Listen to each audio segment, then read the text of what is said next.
नमस्कार, India voice देख रहे हैं आप। मैं हूं आपके साथ शिवम दुबे और वक्त हो चला है रिपोर्टर लाइव का, जहां हम बात करेंगे उत्तरकाशी में मजदूरों का रेशियो कितना हुआ, दिल्ली में आतंक के खात्मे की पहल क्या है, राहुल पर लगे आरोप की सुनवाई की, तेलंगाना में चुनौती वाली प्रचार प्रसार की, और बहुत कुछ है खास हमारे साथ। इसी बीच हमारे संवाददाता हमें पल पल की खबर देंगे। हमारे ग्राउंड से जुड़े हुए जो पत्रकार हैं वो हमसे बातचीत करेंगे और ग्राउंड जीरो की हमें असलियत बताएंगे। तो सबसे पहले हम शुरुआत करेंगे पहली खबर की। आपको बता दें कि उत्तरकाशी में रेस्क्यू ऑपरेशन युद्ध स्तर पर किया जा रहा है। इस खबर पर ज्यादा जानकारी दे रहे हमारे सहयोगी संवाददाता अभय कैंतुरा। टनल में हुए हादसे के बाद आज रेस्क्यू अभियान का 17वां दिन है और इस 17वें दिन में भी ये कह सकते हैं कि रेस्क्यू अभियान युद्ध स्तर पर जारी है। जिन 5 विकल्पों पर अभी तक रेस्क्यू अभियान चला है, उन 5 विकल्पों में लगातार काम यहाँ पर हो रहा है। तो शुरुआत से ही जिन 3 विकल्पों पर ज्यादा ध्यान देने की जरूरत थी, उन पर पूरी तरीके से फोकस किया जा रहा है। टनल्स के भीतर का अपडेट ये है कि जो ऑगर मशीन के जो ब्लेड क्षतिग्रस्त हुए थे, उन सभी ऑगर मशीन के क्षतिग्रस्त ब्लेडों को बाहर निकालने का काम यहाँ पर कर दिया गया है। अब मैनुअली रूप से टनल के भीतर काम किया जा रहा है। इसके अलावा ठीक टनल्स के ऊपर की जो चोटी पर जो वर्टिकल खुदाई होनी थी, वो भी लगातार जारी है। 30 मीटर से ज्यादा खुदाई आज यहाँ पर हो चुकी है। देर रात तक की खुदाई होने की संभावनाएं भी और है। ऐसे में 2 दिन और उस खुदाई को यहाँ पर लगना है। इसके अलावा दूसरे जो विकल्प थे, चाहे बड़कोट की तरफ से सुरंग की खुदाई का दूसरा विकल्प हो या फिर अन्य दूसरे जो वर्टिकल खुदाई के सर्वे हो, वो भी यहाँ पर हो चुके हैं। कोशिश यही है प्रशासन की, रेस्क्यू अभियान में जुटी हुई एजेंसियों की, कि जल्द से जल्द ये रेस्क्यू अभियान कंप्लीट हो सके। जो श्रमिक टनल्स के भीतर फंसे हैं, उनको यहाँ वापस निकाला, सुरक्षित बाहर निकाला जा सके और 41 जिंदगियों की जिसकी आस पूरी दुनिया ने इस समय लगाई कि सकुशल बाहर निकलेंगी, उनको सकुशल बाहर निकाला जा सके। लगातार मॉनिटरिंग हो रही है, दिशा निर्देश दिए जा रहे हैं और युद्ध स्तर पर रेस्क्यू अभियान जारी है। कैमरामैन हसन के साथ अभय कैंतुरा, इंडिया वॉइस, सिलक्यारा, उत्तरकाशी। राहुल गांधी पर 5 साल पुराने मामले में होगी सुनवाई। क्या था मामला? इस खबर पर ज्यादा जानकारी दे रहे हैं हमारे सहयोगी संवाददाता तुषार कुमार। सांसद राहुल गांधी के लिए आज एक अहम दिन माना जा रहा है। बता दें कि आज यूपी के सुल्तानपुर की एमपी एमएलए कोर्ट 5 साल पुराने मानहानि के मामले में राहुल गांधी के ऊपर एक फैसला सुनाएगी। बता दें कि इस मामले में राहुल गांधी पर आरोप है कि उन्होंने गृह मंत्री अमित शाह के ऊपर आपत्तिजनक टिप्पणी की है, जिस पर आज सुल्तानपुर की एमपी एमएलए कोर्ट फैसला सुनाने वाली है। बता दें कि कोर्ट ने इस केस में 18 नवंबर को सुनवाई पूरी की थी और आज वो फैसला सुनाएगी। आपको बता दें कि सुल्तानपुर के हनुमानगंज में सहकारी बैंक के पूर्व चेयरमैन विजय मिश्रा ने राहुल गांधी के खिलाफ अगस्त 2018 में मानहानि का मुकदमा दर्ज कराया था। विजय मिश्रा ने आरोप लगाया था कि वीडियो में राहुल गांधी ने अमित शाह के खिलाफ आपत्तिजनक भाषा का इस्तेमाल किया है। साथ ही इससे पहले राहुल गांधी पर प्रधानमंत्री नरेंद्र मोदी ने भी आपत्तिजनक टिप्पणी करने का मानहानि का केस लगाया था, जिसके बाद से ही उन पर 2 साल की सज़ा सुनाई गई और काफ़ी समय से उनकी सदस्यता भी रद्द कर दी गई। बता दें कि सुल्तानपुर के MP MLA court Rahul Gandhi के खिलाफ 5 साल पुराने आपत्तिजनक मामले में आज फैसला सुनाएगी। कैमरा पर्सन सुशील बैल के साथ मैं तुषार कुमार, इंडिया वॉइस, दिल्ली। तेलंगाना में चुनावी प्रचार प्रसार अपने चरम पर है और आज तो तेलंगाना के चुनावी रण में दिग्गजों का पूरा जमावड़ा लग गया। क्या हुआ वहां पे? खबर पर ज्यादा जानकारी दे रहे हैं हमारे संवाददाता प्रज्ञा मिश्रा। चुनाव को लेकर सभी पार्टियां तैयारियों में जुट गई है। आपको बता दें कि 30 नवंबर को तेलंगाना में चुनाव होना है। इस चुनाव को लेकर सभी पार्टियां जोरों शोरों से लगी हुई है। इसी बीच बहुत सारी पार्टियों ने वहां रोड शो भी किया। आज पीएम मोदी वहां पहुंचे हुए हैं, जो कि अपना मेगा रोड शो करेंगे। इस दौरान आपको बता दें कि इससे पहले भी तेलंगाना में विधानसभा चुनाव को लेकर सभी पार्टियां जोरों शोरों से लगी हुई हैं। आपको बता दें कि इस पार्टियों में से सबसे ज्यादा अगर किसी ने बयानबाजी की है तो वो राहुल गांधी हैं। राहुल गांधी ने तेलंगाना विधानसभा चुनाव को लेकर बहुत सारी बयानबाजी की। इसमें यहाँ तक कि उन्होंने पीएम मोदी को यहाँ तक कह दिया कि वो केसीआर के दोस्त मित्र हैं। आपको बता दें कि केसीआर ने भी हमलावर होते हुए ये बताया कि कांग्रेस की जो पार्टी है वो काफ़ी डरी हुई है, इसलिए वो इस तरह के आरोप प्रत्यारोप लगा रही है। अगर हम बात करें ओवैसी की, तो उन्होंने भी राहुल गांधी पर पलटवार करते हुए बोला कि राहुल गांधी के दो प्यार हैं, एक इटली और दूसरा प्रधानमंत्री नरेंद्र मोदी, क्योंकि ये दोनों एक दूसरे के खिलाफ चलते हैं और साथ भी चलते रहते हैं।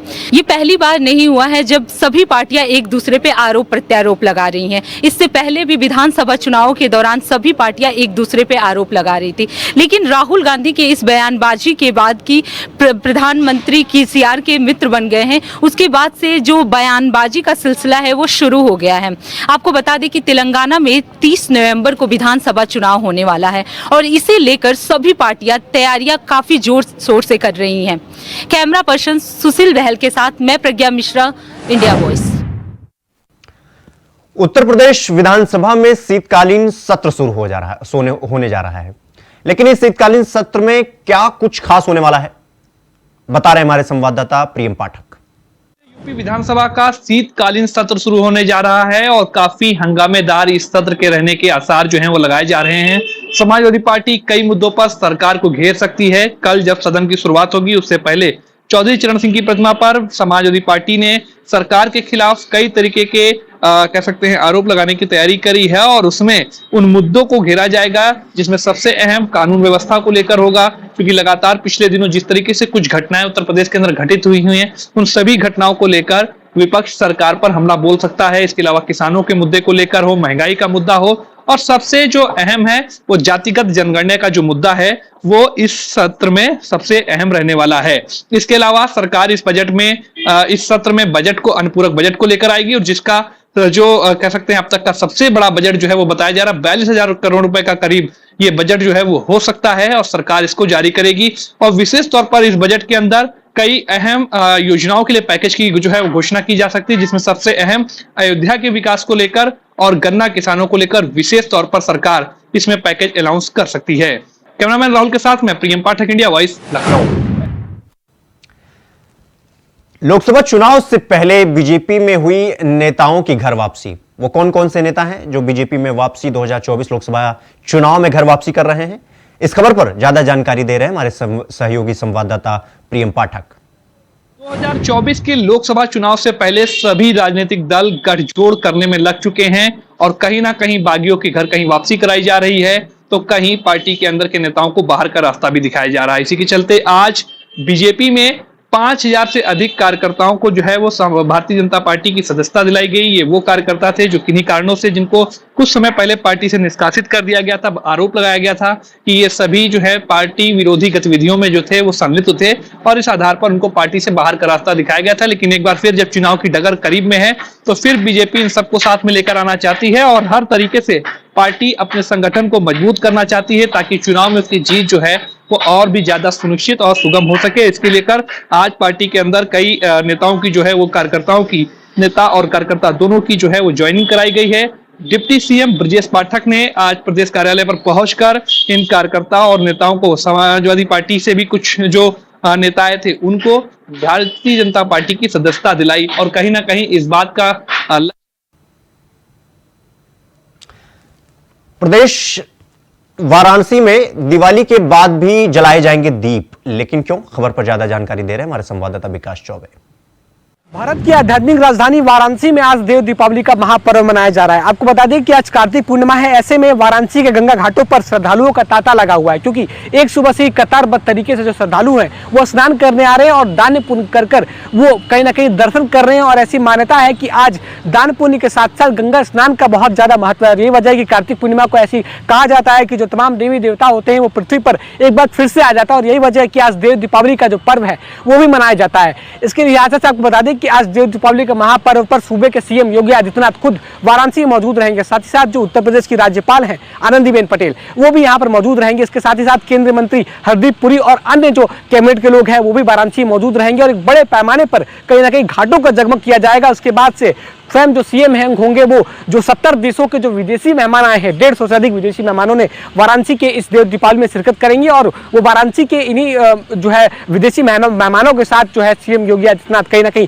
नौका विहार करेंगे और पूरे जो इलाका है, पूरा वाराणसी का जो क्षेत्र है उसको देखेंगे और कहीं ना कहीं गंगा घाटों को अवलोकन करेंगे, उसका नज़ारे का लुत्फ उठाएंगे। आपको बता दें कि देव दीपावली का पर्व काफी ज्यादा खास होने वाला है, क्योंकि इस बार कहीं ना कहीं एक विश्व रिकॉर्ड बनाया जाएगा। 21 लाख दीपों को जो है आज जलाया जाएगा वाराणसी के गंगा घाटों पर, और इससे ये एक विश्व रिकॉर्ड बनेगा कि पहली बार वाराणसी में इतनी बड़ी संख्या में जो दीप है वो जलाए जाएंगे या फिर दीपों का दीपदान किया जाएगा। इसके साथ ही साथ आपको बता दें कि आज वाराणसी में जो कहीं ना कहीं विदेशी जो मेहमान आ रहे हैं उनको भी लुभाने की कोशिश होगी, और उसकी मेहमानबाजी के लिए खुद जो सीएम के सूबे के सीएम है योगी आदित्यनाथ वो भी यहाँ पर मौजूद रहेंगे। तो अपने आप में काफी ज्यादा खास है, देखना होगा कि कैसे इस देव दीपावली का त्यौहार संपन्न होता है और क्या कुछ चीजें यहाँ से निकलकर सामने आती हैं। वाराणसी से सहयोगी आदित्य सिंह के साथ विकास चौबे, इंडिया वॉइस, वाराणसी।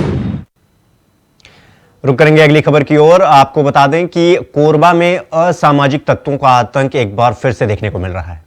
क्या है पूरा मामला, खबर पर ज्यादा जानकारी दे रहे हैं हमारे सहयोगी संवाददाता सोहेल किदवई। छत्तीसगढ़ के जांजगीर चांपा जिले के अकलतरा से एक हैरान कर देने वाला मामला सामने आया है।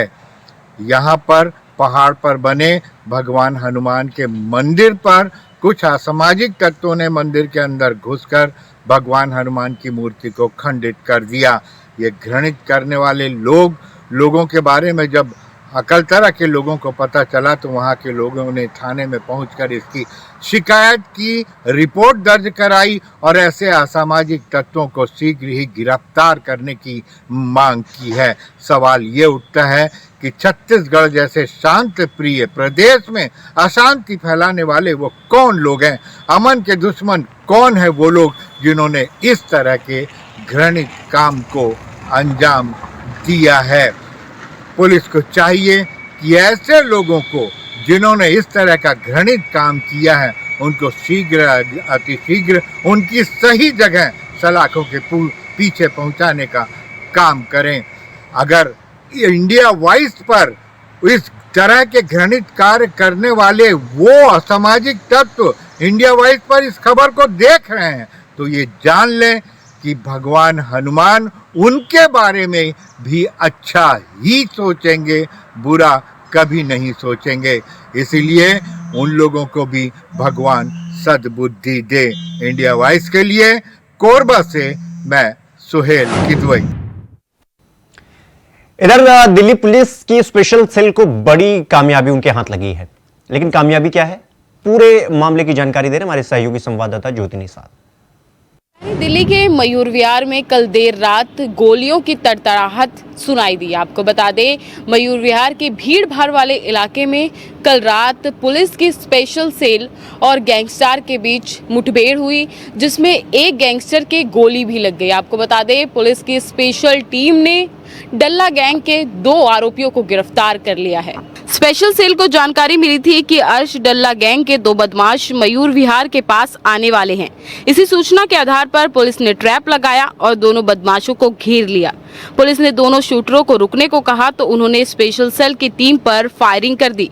इसके बाद स्पेशल सेल की टीम की ओर से भी जवाबी फायरिंग की गई।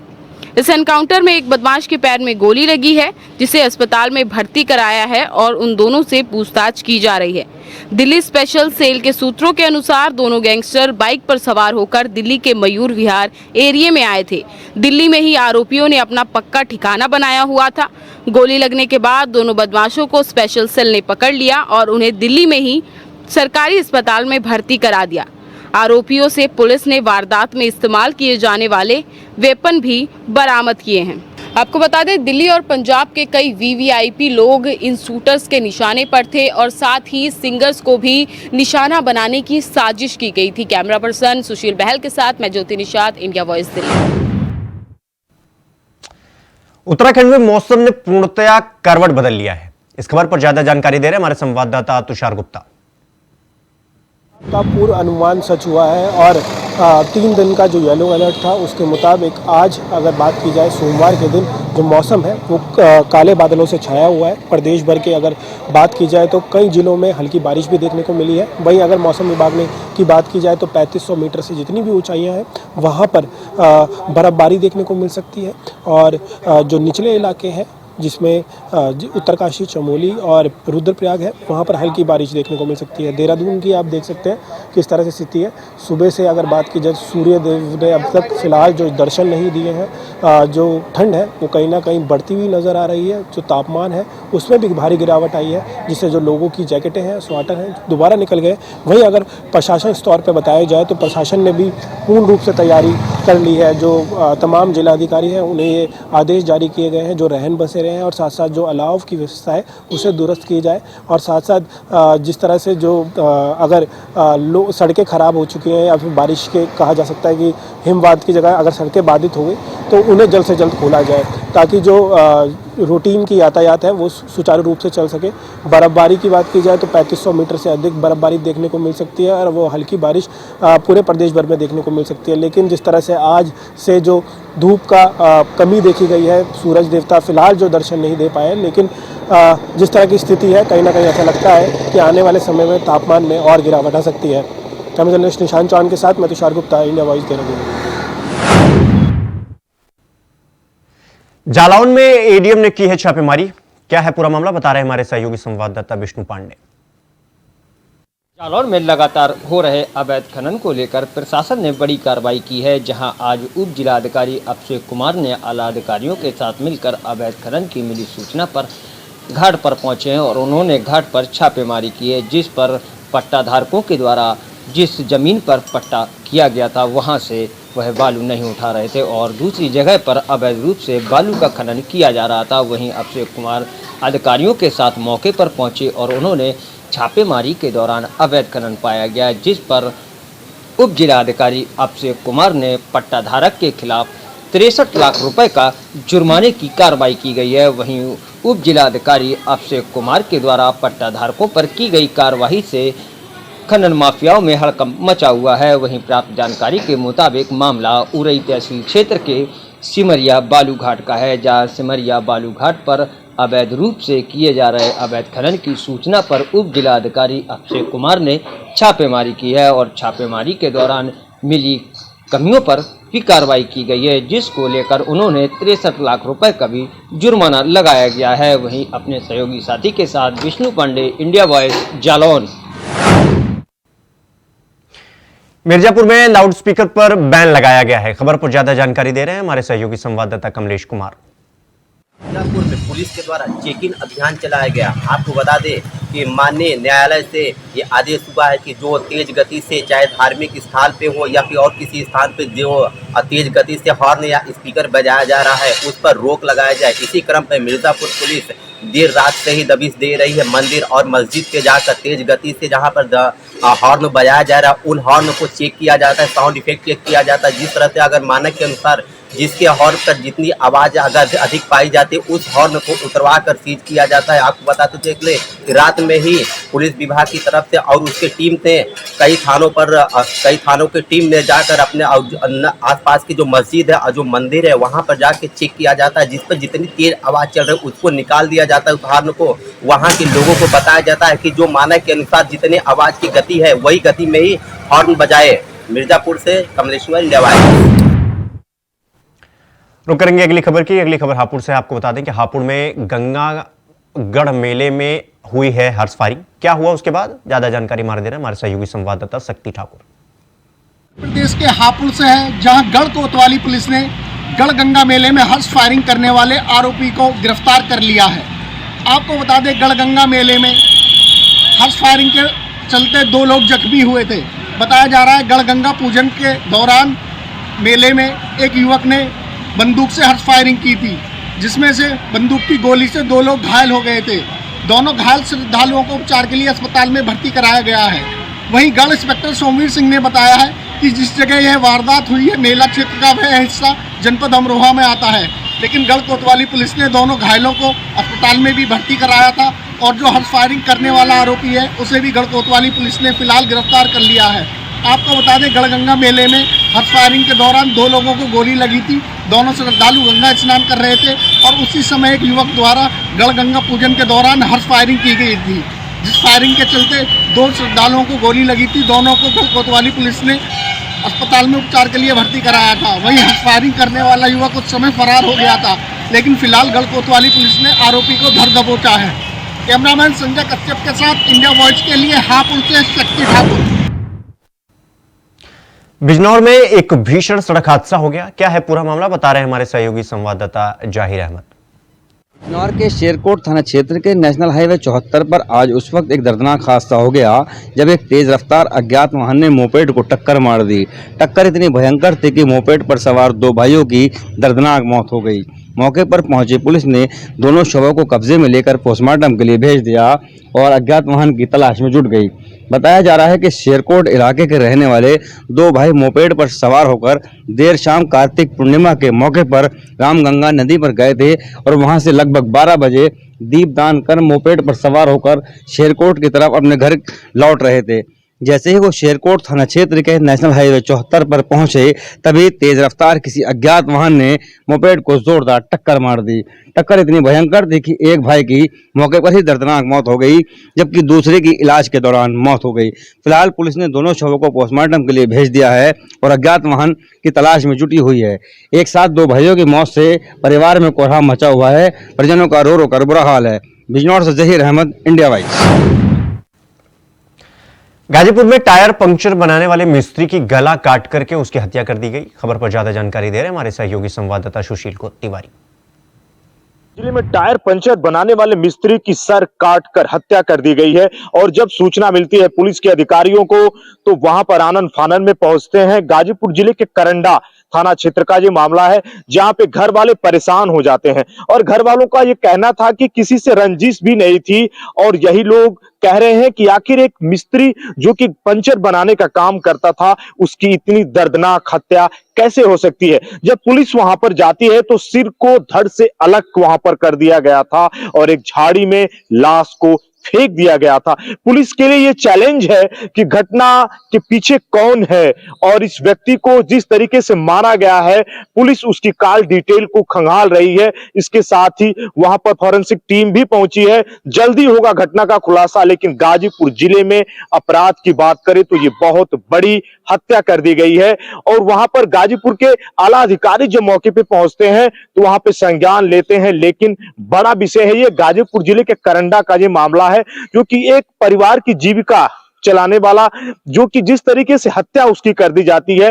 वहां पर परिवार वाले बता रहे थे कि कोतवाली के पास ये रहता था, बहुत सालों से यहाँ पर गाजीपुर जिले में रहता था, मूल रूप से बिहार का ये रहने वाला था, लेकिन सर को धड़ से अलग कर दिया जाता है और गुनाहगारों को ढूंढने में पुलिस लगी हुई है। आखिर कौन है गुनाहगार, पुलिस ने कहा है जल्द होगा इस घटना का पर्दाफाश। इंडिया वॉइस के लिए सुशील तिवारी, गाजीपुर।